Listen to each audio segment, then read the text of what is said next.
The air in the grand ballroom of the Metropolitan Museum was thick with the scent of money and lilies, a cloying perfume that clung to the velvet drapes and settled in the lungs. It was the annual Metropolitan Foundation Charity Gala, the apex of the city's social calendar, where fortunes were pledged on the strength of a handshake and reputations were dismantled with a well-placed whisper. Alara Vance stood near a towering ice sculpture of the city skyline, a flute of untouched champagne in her hand. She felt like an exhibit herself, the architect of the moment, the woman who had just wrestled the landmark Phoenix Tower contract from the city's most entrenched corporate titans. Her name was on everyone's lips tonight, a fragile currency she knew could be devalued in an instant. She wore a simple, midnight blue gown, a stark column of silk against the glittering sequins and extravagant jewels that adorned the other guests. It was a conscious choice, a statement of purpose. She was here as a builder, not a socialite. Her work, a soaring testament to sustainable urban design, was meant to speak for itself. But in this room, silence was a vulnerability. Julian Thorne approached her, parting the crowd like a shark gliding through shallow water. He was impeccably dressed, his silver hair catching the light of the chandeliers, his smile a masterpiece of predatory charm. He was the CEO of Thorne Consolidated, the construction behemoth she had beaten for the Phoenix Tower project. He had publicly congratulated her, his press release a model of magnanimous sportsmanship. But when he stopped before her, his eyes held a coldness that belied his warm words. "Alara," he said, his voice a low, sonorous purr that made the fine hairs on her arms stand up. "The woman of the hour. We are all breathless to see what you create. It's a monumental undertaking." "Thank you, Julian," she replied, her voice steady, betraying none of the tension coiling in her stomach. "I'm looking forward to breaking ground." Of course. Of course. He gestured to a portly man in a tuxedo beside him, a prominent architecture critic named Alistair Finch. "Alistair and I were just discussing the project. Such a powerful homage to David Chen's late work. The way you've incorporated his signature cantilevers. It's a beautiful tribute. He would have been so proud to see his protégé carry his legacy forward so faithfully." The words were perfectly polished, delivered with a benevolent smile. But they landed like a physical blow. A tribute. A protégé. Faithfully. He had not just complimented her. He had erased her, recasting her career-defining achievement as a posthumous footnote to her mentor's story. In one perfectly crafted sentence, he had painted her as a gifted student, not a visionary master. She saw the flicker of understanding in the eyes of those nearby, the subtle shift in their posture. The narrative was already taking hold. Alara Vance, the talented mimic. Alistair Finch, who had been planted by Julian for this very purpose, nodded sagely. "Yes, the influence is unmistakable. A lovely, if derivative, echo of a great master. One hopes the structural execution is more original." The critic's casual dismissal was the follow-up strike, meant to shatter her composure. But Alara remained perfectly still. The champagne flute in her hand didn't tremble. Her expression was a placid mask. Inside, however, a cold, familiar dread was spreading through her veins. It was the same feeling that had seized her 15 years ago, a ghost rising from a shallow grave. The glittering ballroom dissolved, replaced by the memory of a sterile, gray courtroom. She was 16, sitting on a hard wooden bench, watching her father, Marcus Vance, stand alone as his life's work was dismantled. Vance Industries, a company built on her grandfather's integrity and her father's brilliance, was being auctioned off in pieces to pay debts she didn't understand. Her father's face was a mask of exhausted disbelief. His partner, a man he had trusted like a brother, had vanished. The company's collapse was blamed on myopic leadership and catastrophic miscalculations. Her father's miscalculations. The newspapers called it a public collapse, a spectacular failure of vision. The whispers in their community were crueler. They called him a fool, a failure, a ghost haunting the ruins of his own ambition. The shame was a physical weight that had crushed her family, fractured her father's spirit, and ultimately, stolen his life. She blinked, and the courtroom was gone. Julian Thorne was still smiling at her, his eyes glittering with triumph. He had not just insulted her. He had used the same language of dismissal that had destroyed her father. He was reminding her of her history, of the name she had fought so hard to rebuild. He was telling her, in the coded language of this world, that she was, and always would be, the daughter of a failure. Legacy is so important, isn't it? Julian continued, his voice dripping with false sincerity. Building something that lasts. I'm sure your father would have understood that. The direct mention of her father was a deliberate, cruel twist of the knife. It was a signal. This wasn't just professional rivalry. This was personal. He knew her history. He knew her pain. And he was enjoying it. Alara finally met his gaze, her own eyes clear and unreadable. She gave him a small, tight smile that did not reach them. My father taught me that a true legacy isn't built on the foundations of other people's work. Julian, she said, her voice quiet, but carrying a sharp, crystalline edge. It's built on integrity, something that can't be bought at auction or borrowed from a mentor. She placed her untouched champagne on a passing waiter's tray, gave him a polite nod, and walked away, leaving him standing with the critic. She moved with a preternatural calm, her posture perfect, her steps measured. But beneath the surface of that composure, a dormant volcano was rumbling. The humiliation was a spark, and the memory of her father's ruin was the kindling. Tonight, Julian Thorne had not just slighted an architect, he had awakened a daughter's vow for justice. And he had no idea of the meticulous, patient, and devastating storm that was about to break over his head. Alara's apartment was a sanctuary of clean lines and quiet order.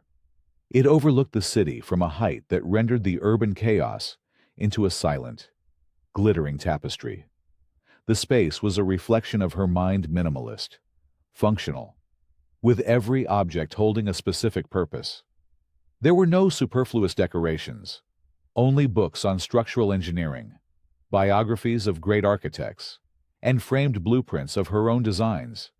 The scars of her family's fall were not visible on the walls, but they were etched into her habits. She lived with a fierce discipline, a defense against the chaos that had once consumed her world. The Phoenix Tower was more than a contract. It was the culmination of a 15-year crusade to reclaim her family's name from the ashes of public disgrace. Her support system was small, but unbreachable.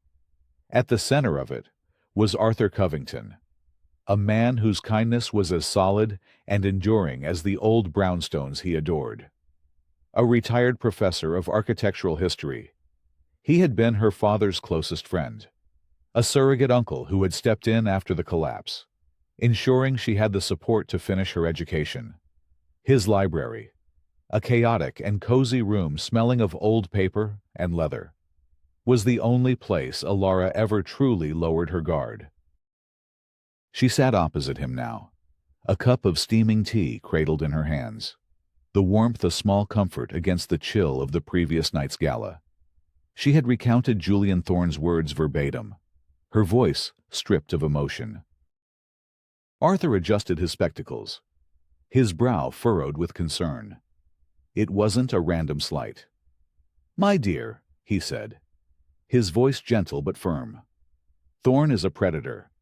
He doesn't waste his breath without a purpose. To bring up your father, that's a calculated cruelty." It felt like a warning, Ilara admitted, staring into her cup, as if he was telling me he knows exactly who I am and what I've lost. "He's threatened," Arthur said, leaning forward. "You represent a new way of thinking. Your design for the Phoenix Tower is revolutionary. It's sustainable, community-focused, and elegant. It makes his brand of monolithic, profit-driven architecture look archaic. But this feels deeper than professional jealousy." Alara nodded. "That's why I called Izzy." Isabel "Izzy" Flores was the second pillar of Alara's world. They had met in college, where Izzy, a prodigy in computer science, had a side hustle exposing academic plagiarism and cheating scandals. Now, she ran a boutique private investigation firm that specialized in corporate espionage and opposition research. She operated from a sparse, high-tech office that looked more like a startup than a detective agency, and she moved through the digital world with the silent grace of a ghost.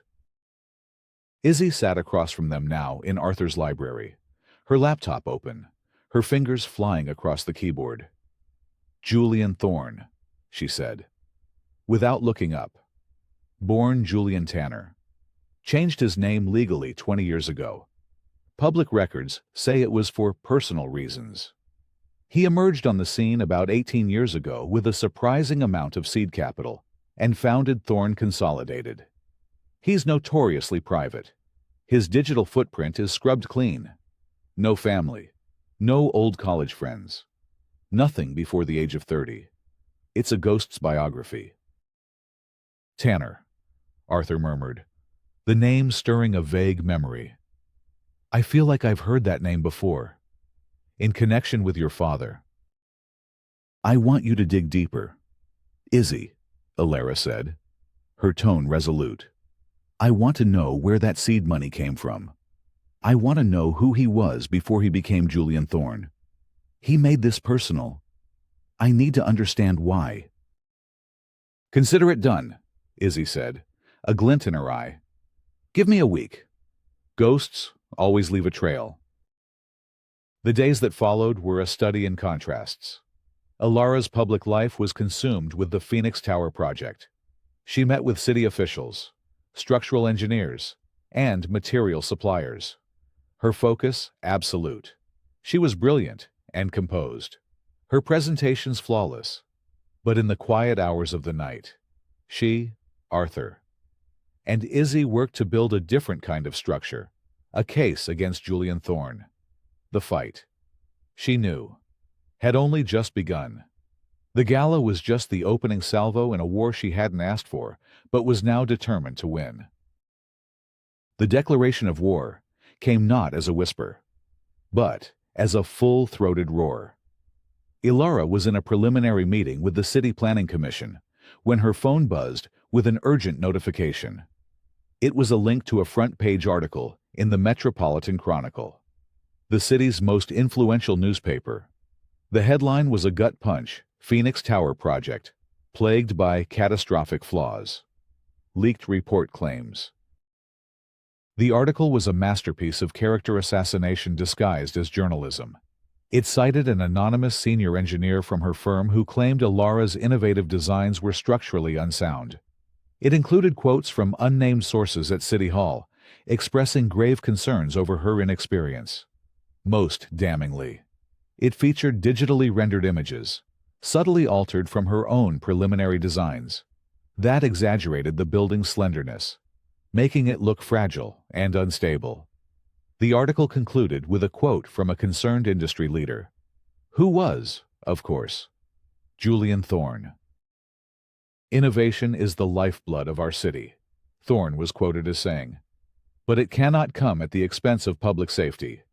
We must ensure that any new landmark is built on a foundation of proven, reliable principles." The subtext was clear. Alara was a reckless amateur, and he was the steady hand of experience. The commission members in the room with her were now looking at her with new eyes, their polite smiles replaced with expressions of doubt and concern. The seed of mistrust had been planted. "Ms. Vance," said Councilman Roberts, the commission chair, clearing his throat uncomfortably. In light of this article, we're going to have to postpone the official groundbreaking. We'll need you to submit a full independent third-party review of your structural analysis before we can proceed. It was a professional attack of devastating precision. He hadn't just questioned her work, he had weaponized public opinion and bureaucratic procedure against her. He was using his influence to grind her project to a halt, hoping to bleed her dry with delays and costly reviews. This was no longer about social humiliation. It was about her professional annihilation. The war had moved from the ballroom to the battlefield, and Julian Thorne had just fired the first cannon. Ilara's first instinct was to fight back with facts and reason. She scheduled an emergency press conference, prepared detailed counter-arguments, and gathered testimonials from respected engineers who had praised her design. She believed in the integrity of the system, in the power of truth to overcome lies. It was a belief she would soon be forced to abandon. She arrived at the City Hall press room to find it half empty. The major news outlets were conspicuously absent. The few reporters who did show up asked perfunctory questions, their skepticism palpable. Her detailed explanations of tensile strength and wind shear analysis were met with blank stares. The narrative was already set. She was the defensive, inexperienced architect scrambling to save her flawed project. Her attempts to reach the members of the Planning Commission were equally fruitless. Councilman Roberts was suddenly in meetings all week. Her calls to other city officials went straight to voicemail. The doors that had been wide open to her just days before were now firmly shut. Julian Thorne's network was a fortress, its walls invisible but impenetrable. He had friends in the media, on the city council, in the unions. He had spent decades building alliances, collecting favors, and cultivating influence. She was an outsider, an upstart, and she was learning the hard way that in this city, power, not truth, was the ultimate arbiter. One evening, exhausted and demoralized, she sat in Arthur's library, the uneaten dinner on the table between them. "They won't listen," she said, her voice hollow. "I have the data, the proof that the article is a complete fabrication. But it doesn't matter. He's poisoned the well." Arthur looked at her with profound sympathy. "You're trying to play chess by the rules, Ilara, while your opponent is knocking the pieces off the board and declaring himself the winner. Your father made the same mistake. He believed in fairness. He thought integrity would protect him." The words stung, but she knew he was right. She had been naive. She had believed her work would be her shield. But Julian Thorne wasn't attacking her work. He was attacking her. He was dismantling her reputation. The one thing she had spent her entire adult life painstakingly building. "So, what do I do?" she asked, feeling a sliver of the despair that must have consumed her father. "You stop playing his game," Arthur said, his voice low and intense. "You start playing yours. You are a brilliant strategist. Ilara, you see the hidden structures in things, the load-bearing points and the vulnerabilities. Apply that to him. You cannot win by defending. You can only win by attacking." A new resolve hardened in Ilara's eyes.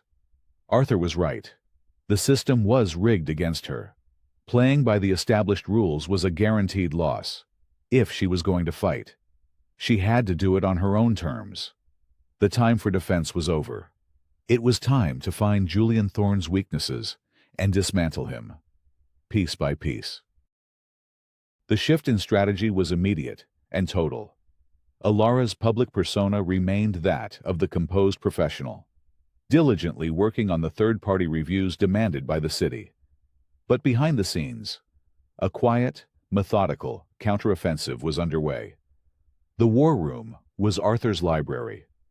The weapons were data, intellect, and Izzy Flores's formidable skills. "All right," Izzy said, projecting a complex web of corporate ownership onto the wall. Thorn Consolidated is a privately held labyrinth. But even labyrinths have a blueprint. He's got dozens of shell corporations, most registered offshore. It's a classic way to hide assets and obscure ownership. But he has to operate in the real world. He has properties, active construction sites, public bids. That's where we look for cracks. Ilara, with her architect's eye for detail, began poring over public records, zoning applications, and building permits for every project Thorn Consolidated had undertaken in the last decade. It was tedious, painstaking work, but her mind was uniquely suited to it. She wasn't just looking at documents. She was seeing the structure of his empire. Her first breakthrough was small, but significant. She found a zoning variance granted to one of Thorn's luxury condominium projects that seemed suspiciously fast-tracked.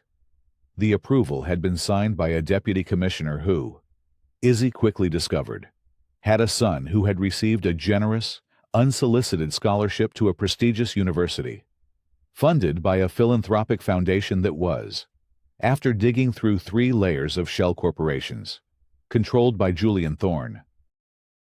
Ilara didn't leak the information. That was Thorn's tactic, crude and noisy. Instead, she used it. She drafted an anonymous, meticulously detailed letter outlining the potential conflict of interest, and sent it not to the press, but to the commissioner's chief rival on the city's ethics board. It was a silent, strategic move, designed to sow discord from within. A week later, a quiet internal investigation was launched, tying up Thorn's ally in a bureaucratic quagmire. Next, she turned her attention to his business allies. She identified a key supplier, a steel magnate named Richard Sterling, who was known for his vanity and his fierce loyalty to Thorn. Ilara arranged to be seated next to Sterling's wife at a charity luncheon. She didn't mention Thorn. Instead, she spoke passionately about her vision for the Phoenix Tower, about sustainable materials and the beauty of next-generation composites that were stronger, lighter, and more ethically sourced than traditional steel. She painted a picture of the future of construction, a future in which old guard materials and the men who supplied them would be left behind. She knew her words would get back to Sterling. It was a single seed of doubt planted in the mind of a crucial ally was his loyalty to Thorn, costing him a place at the table of the future. While Ilara engaged in this subtle psychological warfare, Izzy was digging into Thorn's past. Following the ghost trail of Julian Tanner, she spent days in dusty municipal archives, pulling old property deeds and incorporation papers for Vance Industries. "I found something," Izzy announced one night, her voice crackling with excitement over the phone. She had flown to the small town in upstate New York, where Vance Industries had operated its primary manufacturing plant. "I found a name on an old employee manifest. A foreman, a man named Samuel Jones. He was listed as the supervisor on the final project your father was working on, the one that supposedly had the catastrophic structural failures. He quit abruptly, the day after the official accident report was filed. Then he disappeared. No forwarding address, no social security activity for 2 years. He fell off the map." "You think he knew something?" Ilara asked. "I think he was the only other person on site who would have known if the reports were falsified," Izzy replied. "Finding him is the key. I'm going to track him down if I have to pull every credit report and DMV record in the country." Clues were beginning to surface, like the edges of a buried city revealed by a storm. The animosity from Thorn wasn't just business. It was rooted in the past, in the very tragedy that had defined Ilara's life. The more she learned, the more certain she became that the fight for her project and the fight for her father's honor were one and the same. The bombshell landed on a rainy Tuesday afternoon. Ilara was in her apartment, reviewing structural simulations, when Izzy called, her voice uncharacteristically solemn. "You need to come to Arthur's. Now. And you need to sit down." When Ilara arrived, The air in the library was heavy with a gravity she had never felt before. Izzy had her laptop connected to the large monitor on the wall. Arthur stood by the fireplace, his face pale and grim. "I found Samuel Jones," Izzy began, her voice low. "He's living in a small town in Oregon under a different name. It took some serious digging. But I got him to talk. He was terrified. Even after all these years, he sent me a sworn affidavit. And he sent me this." Izzy clicked a file on her laptop. An old, grainy photograph filled the screen. It showed 3 men in hard hats, standing in front of the steel frame of a building under construction. One was her father, Marcus Vance, younger, smiling, his arm slung around his loyal foreman, Samuel Jones. The third man stood slightly apart, his expression ambitious and hungry. Alara felt the air leave her lungs. "Who is that?" she whispered, though she already knew. "That," Izzy said, her voice soft but clear, "is John Tanner, your father's junior partner, the man who disappeared." Izzy clicked another button, and a second image appeared beside the first, a recent, high-resolution press photo of Julian Thorne. The face was older, the hair was silver instead of brown, and he had gained the polished veneer of wealth and power. But the eyes were the same. The cold, ambitious eyes were exactly the same. Julian Thorne was John Tanner.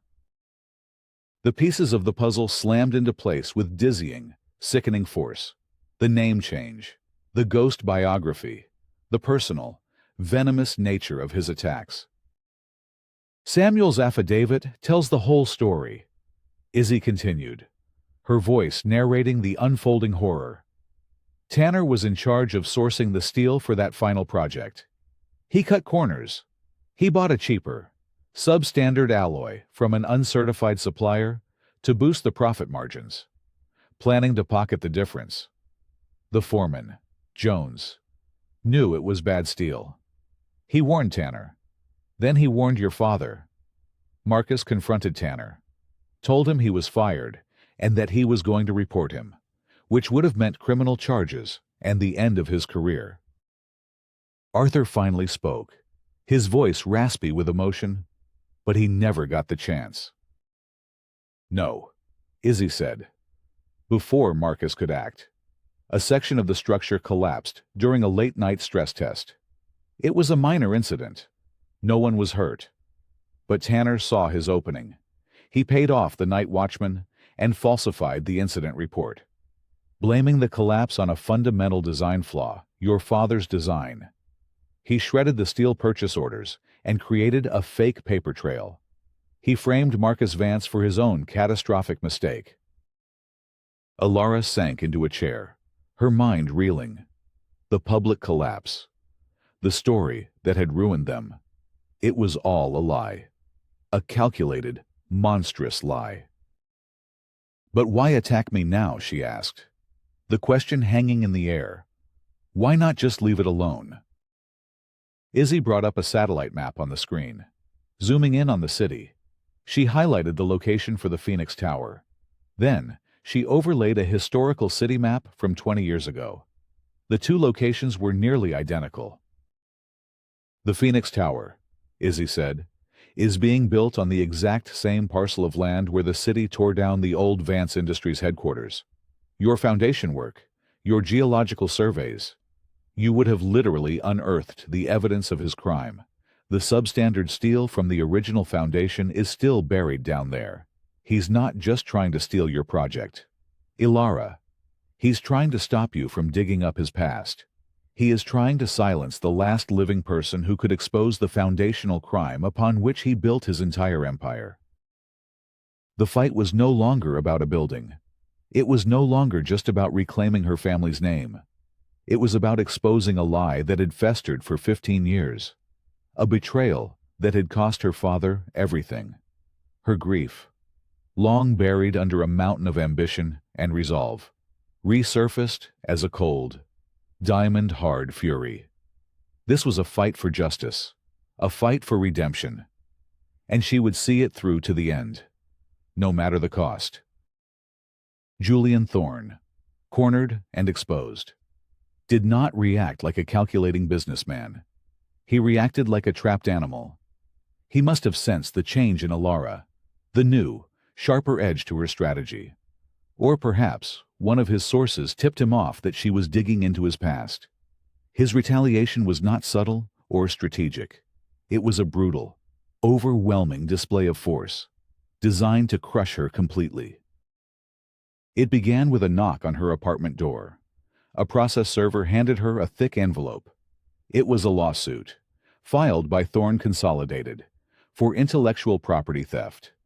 He was claiming her design for the Phoenix Tower was a direct copy of a proprietary concept developed internally at his company years ago. It was a ludicrous, baseless accusation. But it was backed by dozens of pages of forged documents, fabricated timelines, and a sworn affidavit from a disgruntled former employee of hers whom Thorne had clearly bought. Simultaneously, a motion was filed with the court, citing the lawsuit and the risk of her fleeing with stolen assets. A judge, a man Izzy later discovered had deep financial ties to Thorne, granted an emergency injunction, freezing all of Alara's personal and corporate bank accounts.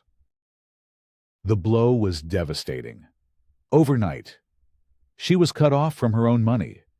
She couldn't pay her staff, her consultants, or her legal team, the third-party review for the city, which she was financing herself. Ground to a halt. Her credit cards were declined. She was professionally paralyzed and financially crippled, pushed to the very brink of ruin. He had leveraged his deepest, most corrupt contacts to bring the full weight of the system down on her. She sat in her silent apartment, the eviction notice from her landlord on the table next to the lawsuit. The irony was suffocating. She, the daughter of a man ruined by financial collapse, was now facing the same fate. Despair, a cold and heavy tide, began to pull at her. Thorne had anticipated her every move. He had more money, more power, more influence.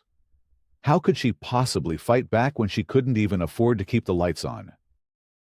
She was staring out at the city skyline, at the empty space where her tower was supposed to rise. When Arthur arrived, he didn't say a word.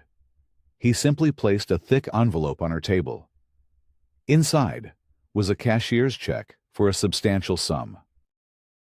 "It's my retirement fund," he said, his voice firm, leaving no room for argument. "Your father was my best friend. He would have done the same for me. This is not a loan. Alara, it is an investment in justice. You use this to fight. You use this to finish what you started." Tears welled in Alara's eyes, the first she had allowed herself to shed through this entire ordeal. It was a moment of profound darkness, but also of profound clarity. Julian Thorne had taken her money, her project, and her reputation. But he could not take her allies. He could not take her resolve. This was his final, desperate move. She now had nothing left to lose. And in that, she found a new, terrifying kind of freedom. The final battle was coming, and she would walk into it with the full, unshakable weight of her past behind her. The City Planning Commission hearing room was a modern-day coliseum, designed for public spectacle. Banks of news cameras lined the back wall, their red recording lights like a constellation of malevolent stars. The room was packed with the city's power brokers' council members, lobbyists, real estate tycoons, and journalists, all drawn by the scent of blood in the water. The fate of the Phoenix Tower, and Alara Vance's career, would be decided here, live-streamed for the entire world to see. Julian Thorne sat at the petitioner's table, the picture of gravitas and concern. He looked directly at the commission, his voice resonating with rehearsed sincerity. "Members of the commission, it is with a heavy heart that I stand before you today. I am a builder, My life's work has been dedicated to raising this city up. The last thing I ever want to do is tear another architect down. But my duty to the safety and integrity of our city must come first. He proceeded to lay out his case with ruthless precision. He presented the fabricated engineering reports claiming her design was unsafe. He introduced the lawsuit for intellectual property theft, painting her as a fraud. He even called the coerced former employee, who tearfully testified that Alara had stolen key concepts from him. It was a symphony of lies, conducted by a master. The commission members looked grave, their faces etched with doubt. Alara could feel the tide of opinion turning against her, a cold current of defeat pulling her under. Therefore, Thorne concluded, his voice booming with false authority, I move that the city revoke Miss Vance's contract and award the Phoenix Tower project to a firm with the experience and integrity to see it completed safely. Thorne Consolidated stands ready to step in and right this ship. Councilman Roberts, the chair, turned to Alara. His expression was one of pity and impatience. Ms. Vance, do you have a response to these very serious allegations? This was the moment. Alara rose, her movements calm and deliberate. She walked to the podium, not with the frantic energy of the accused, but with the quiet confidence of a lecturer about to begin a lesson. She carried a single tablet. Members of the commission, she began, her voice clear and steady, filling the silent room. Mr. Thorne is correct about one thing. This is a matter of integrity, and that is what I would like to discuss today. The integrity of materials, the integrity of a person's word, and the integrity of a man's identity. She projected an image onto the large screen behind her. It was the grainy photograph of her father, Samuel Jones, and the young John Tanner. This is a photograph taken 15 years ago. She said, on the left is my father, Marcus Vance. On the right is his junior partner, a man named John Tanner. She then projected Julian Thorne's official corporate headshot next to it. A murmur rippled through the room. The resemblance was undeniable. John Tanner, Alara continued, her voice gaining strength, built his career on a lie that began with the purchase of substandard steel, a lie that led to a structural collapse he covered up, and a lie that framed an innocent man and destroyed my family. That lie was the seed capital for Thorne Consolidated. The man sitting before you is not Julian Thorne. He is John Tanner, a fraud who built an empire on the ruins of my father's life. The room erupted, cameras flashed. Thorne, for the first time, lost his composure. His face turned a blotchy red. This is an outrageous, slanderous fabrication, he sputtered. But Alara was just getting started. She presented her evidence methodically, relentlessly. She showed Izzy's financial tracing, connecting the initial funds for Thorne Consolidated to offshore accounts created right after Vance Industries was liquidated. She displayed the sworn affidavit from Samuel Jones, the foreman, detailing Tanner's fraud in excruciating detail. Then came the masterstroke.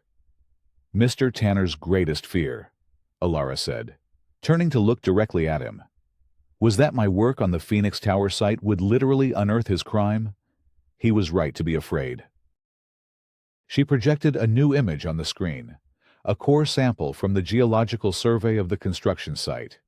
It was a cross-section of earth and rock, and embedded within it was a piece of rusted, corroded metal. This is a steel reinforcement bar from the original foundation of the Vance Industries building.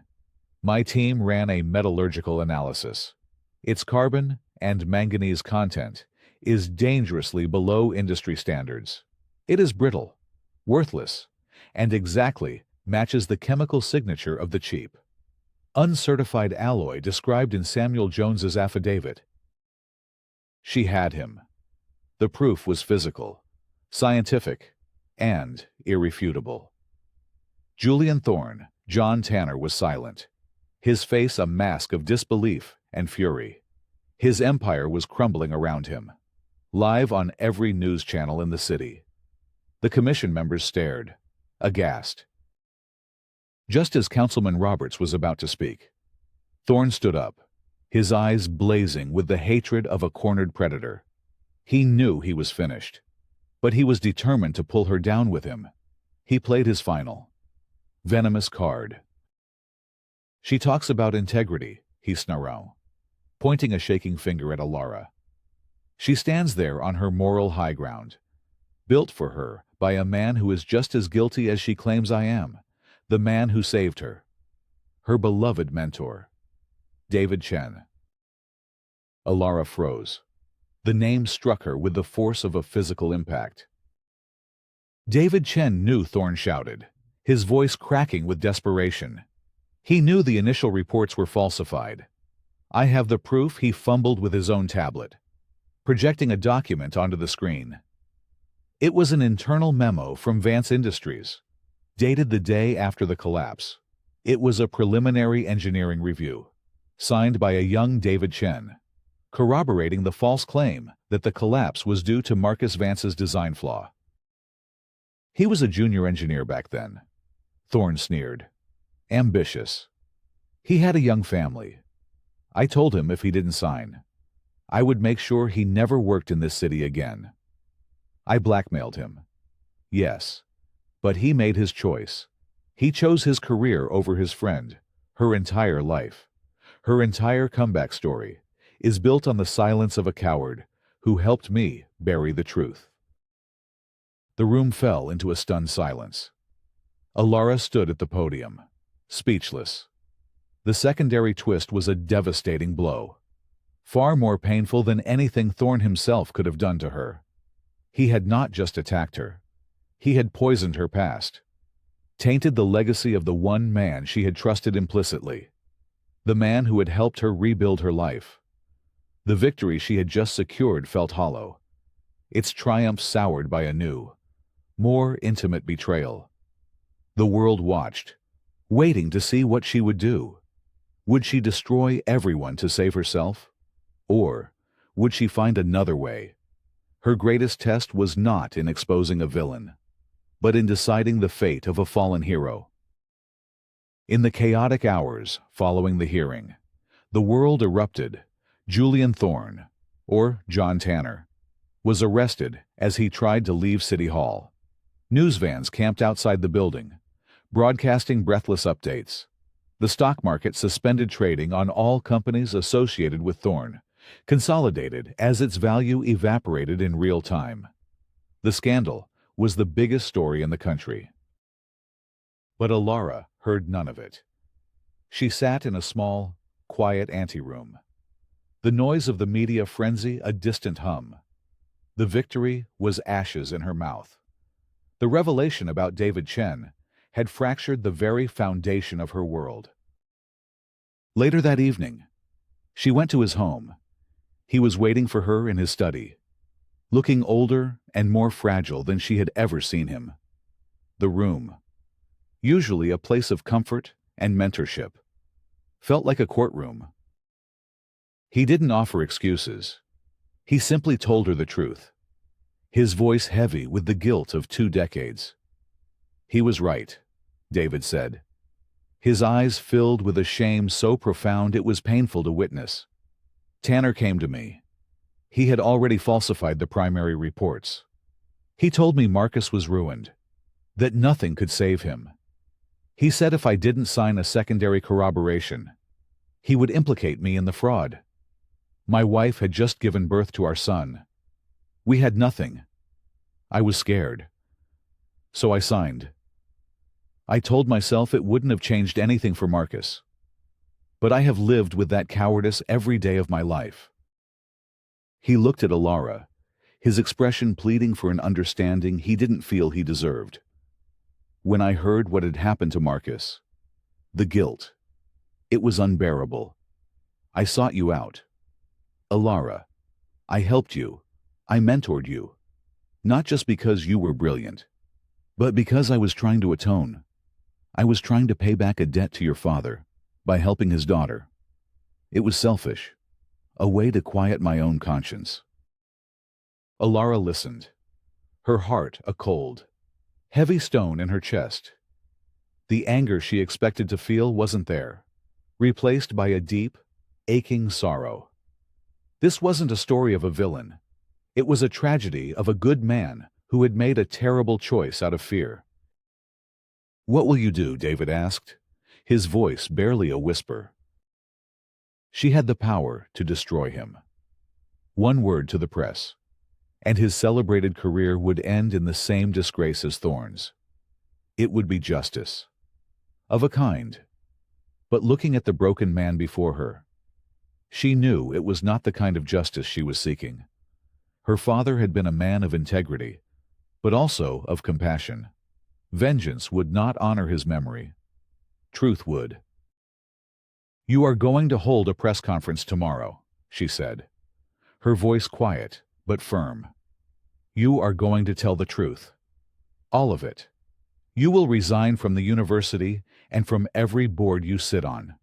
You will face the consequences of your actions.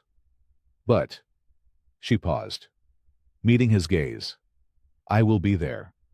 And I will tell them that you were a man who made a terrible mistake, but who spent the rest of his life trying to make it right. Your legacy will not be defined by your worst moment, but by how you chose to answer for it." It was a path of restorative justice, not pure revenge. It was a choice that reflected not what had been done to her, but who she wanted to become. Leaving his house, she felt a profound sense of release. The war was over. Now, the difficult work of rebuilding could begin. 6 months later, the city looked different to Alara. The dust had settled. Julian Thorne, convicted on multiple counts of fraud, conspiracy, and perjury, was beginning a long prison sentence. His corporate empire had been dismantled, its assets seized or sold off. David Chen, true to his word, had confessed publicly. He lost his prestigious positions and faced legal sanctions. But his candor, supported by Alara's statement, allowed him to retain a measure of dignity. He retired from public life, his legacy forever complicated, but not entirely erased. The Phoenix Tower project was hers again, fully funded and backed by a city now eager to be associated with her name. She was no longer just an architect. She was a symbol of resilience and integrity. Corporations and foundations offered her partnerships, board seats, untold opportunities. But Alara turned them all down. She had no interest in stepping into Thorne's vacant throne or becoming a corporate icon. Her victory had clarified her purpose, not magnified her ambition. She stood now at a windswept, derelict site overlooking the river. It was the land where Vance Industries had once stood, the place where her family's tragedy had begun. A small crowd of reporters and community leaders had gathered. "Today, we are here to break ground," she began, her voice carried by the crisp autumn air, "but not for a tower of glass and steel. We are here to lay the foundation for something different." She announced that she was using a significant portion of the restitution funds awarded to her from Thorne's assets to establish the Marcus Vance Foundation for Ethical Architecture. "This foundation," she explained, "will not be about building the tallest skyscrapers or the most extravagant monuments. It will fund projects that serve our community's libraries, schools, public parks, and affordable housing. It will champion sustainable design, ethical labor practices, and transparency in business. It will honor a legacy not of profit, but of purpose." She was transforming the very ground that held her family's trauma into a source of hope and healing. It was the ultimate act of reclamation, turning the symbol of her father's ruin into the seed of his rebirth. Her victory was not a conquest, but a consecration. Later that night, The city lights twinkled below her apartment window. The noise of her public life faded away, leaving a profound and welcome silence. She walked into her studio and unrolled a set of old, hand-drawn blueprints from a dusty tube. They were her father's, the last project he had ever designed.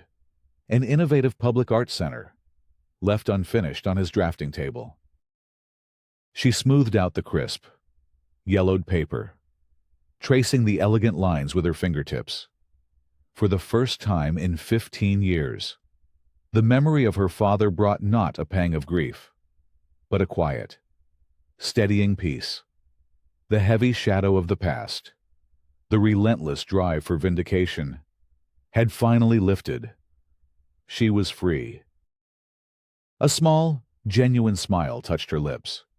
She picked up a pencil, its graphite point sharp and ready, beside her father's elegant, classic lines. She began to sketch, her own design emerging, a new vision intertwining with the old. She was no longer just rebuilding his legacy or avenging his name. She was building her own future, on her own terms, from a foundation of truth, forgiveness, and hard-won peace.